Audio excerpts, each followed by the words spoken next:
चाहे किस रूप में भी प्रत्यक्ष अप्रत्यक्ष आप जहाँ भी करें, जहाँ पर भी रहें, हमारा ये उद्देश्य होना चाहिए कि हमारे भारत की का गौरव बढ़े।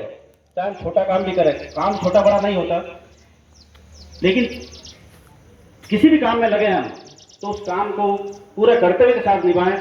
उस काम में अपनी खुशबू आनी चाहिए। कहते फूल में खुशबू आती है, लेकिन व्यक्ति का अगर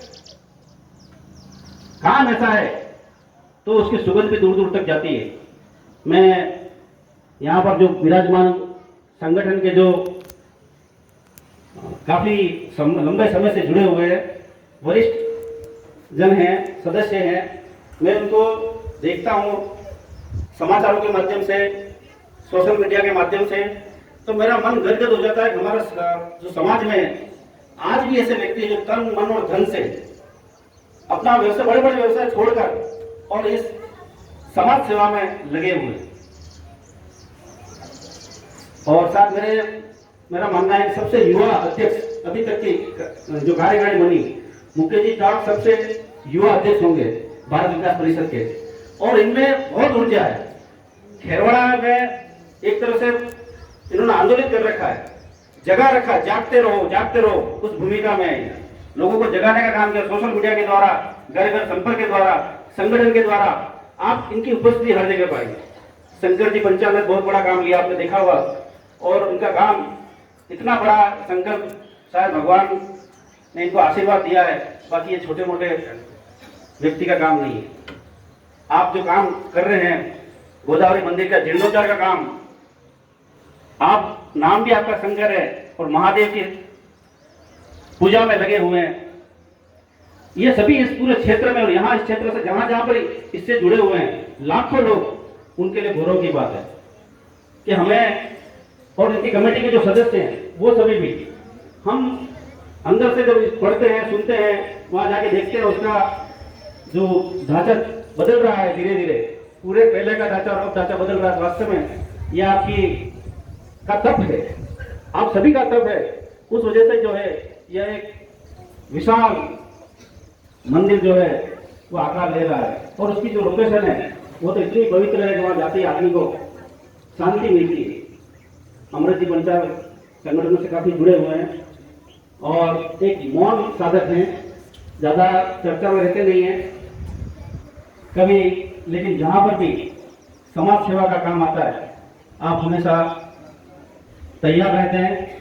और एक बैटरी की तरह जैसे रिचार्ज होती है मतलब मोबाइल वगैरह जैसे, तो वैसे सभी को कार्यकर्ताओं को रिचार्ज करते हैं। मैं हालांकि सीधा किसी संगठन से जुड़ा हुआ नहीं हूँ, लेकिन हम भी एक ऐसा संगठन से जुड़े हुए हैं जो साइलेंट मूवमेंट चलता है, शांत क्रांति। तो मुझे भी बड़ा गदगद होता है कि जब समाज में कोई किसी प्रकार के कार्यक्रम चलते हैं, हमें अद्भुत लगता है। आज आप समय निकाल कर यहाँ आए, हमारे हरजी पानेरी, हमने साथ में इनसे सीखा है, 8-9 साल तक हम कांचा खुर्द में साथ रहे, इनका अनुभव भी हमें मार्गदर्शन करता है। रणछोड़ जी पंचाल बहुत बड़ी प्रतिभा है, कभी जन्माष्टमी के दिन भजन गा रहे थे तो इनके हृदय से भजन निकल रहे थे, हम तो गा भी नहीं पा रहे, ऐसे से भजन निकल गाए। तो प्रतिभाओं की कमी नहीं है, लेकिन हम जब सब साथ में मिलते हैं तो हमें अपना परिवार लगता है। अभी बता रहे थे कि यार आप हमारे मेहमान, आप हमारे मेहमान हो। मेहमान हम नहीं है, सब एक परिवार ही है हमारा। और एक परिवार जब दूसरे के पास जाता है तो उसका जो है खून जो है वो बढ़ जाता है, प्रसन्नता होती है, क्योंकि हम वैसे मिलते हैं, लेकिन एक कार्यक्रम के जरिए जब मिलना होता है। और मुझे सबसे बड़ी खुशी हुई कि आर्था में ये पहला कार्यक्रम हो रहा है। इस तरह का कोई कार्यक्रम हुआ ही नहीं कि खेरवाड़ा के समय निकालकर यहाँ पधारे और यहाँ के शिक्षकों की चिंता की, मतलब एक भाव भरा सम्मान का भाव लेके यहाँ पर आए, बच्चों की प्रतिभाओं को निखारने के लिए, उनको सम्मान देने के लिए यहाँ पर पधारे। आपका बहुत बहुत धन्यवाद और बहुत बहुत आभार। गुरु के लिए जितनी महिमा करी जाए उतनी कम है। गुरु कुंभ, गुरु शिष्य कहा गया है कि गुरु कुंभ शिष्य कुंभ है, घड़ी घड़ी काटे खोट, अंतर हाथ समारी दे, बाहर मारे चोट। तो गुरु और शिष्य का, गुरु कुम्हार शिष्य कुंभ है। गुरु को कुम्हार की उपाधि दी, और शिष्य को कुंभ यानी घड़े की उपाधि दी है। और हम जानते हैं कि जब एक कुमार होता है घड़े को गढ़ता है तो उस पर धीरे धीरे टप्पी मारता रहता है, तो उस घड़े को आकार प्रदान होता है और वह उसको तोड़ने के लिए नहीं, उसको गढ़ने के लिए चोट मारता है। और जब सुंदर घड़ा जब उसको तपाया जाता है, पकाया जाता है, तो वो जो तपता है वो हमें क्या, उसका फल क्या मिलता है, उसका शीतल जल हमें मिलता है, घर घर में उपयोग होता है। और जब सूरज तपता है, खुद तप के जब निकलता है, जब सूरज तपता है, वह जो घड़ा है वो सबको शीतलता प्रदान करता है।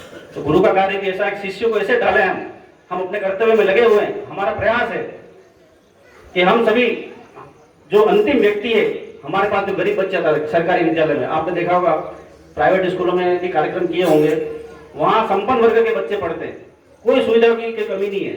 यहाँ पर इन बच्चों के पास किसी के पास जूते नहीं है, किसी के पास बैग नहीं है, किसी के पास और साधन नहीं है, और विपन्न अवस्था में ये यहाँ पर आते हैं। सरकार जो कुछ सुविधा मुहैया करती है हम पूरा उनको देने की कोशिश करते हैं और इनका जो जीवन है वो गढ़ने का काम करते हैं। हमारा यहाँ का जो परिणाम भी अच्छा रहा है। हमारा प्रयास बोर्ड में भी 12वीं का हमारा 100% रहा है और 10वीं में भी 75 रहा है। तो ये सब जो है हमारे गुरुजनों की मेहनत है। इसके अलावा 8वीं बोर्ड में भी अच्छी ग्रेड से पास होते हैं बच्चे, विविध गतिविधियों के विद्यालयों में उसमें भी अव्वल रहते हैं। और हम चाहते हैं कि हमारा जो बच्चा है वह सबसे बड़ी चीज कि वो देश सेवा में देशभक्त बने। अगर बच्चा देशभक्त नहीं बना और गलत रास्ते पे चला गया तो हमारे समाज की सबसे बड़ी नुकसान होगा। अगर देशभक्त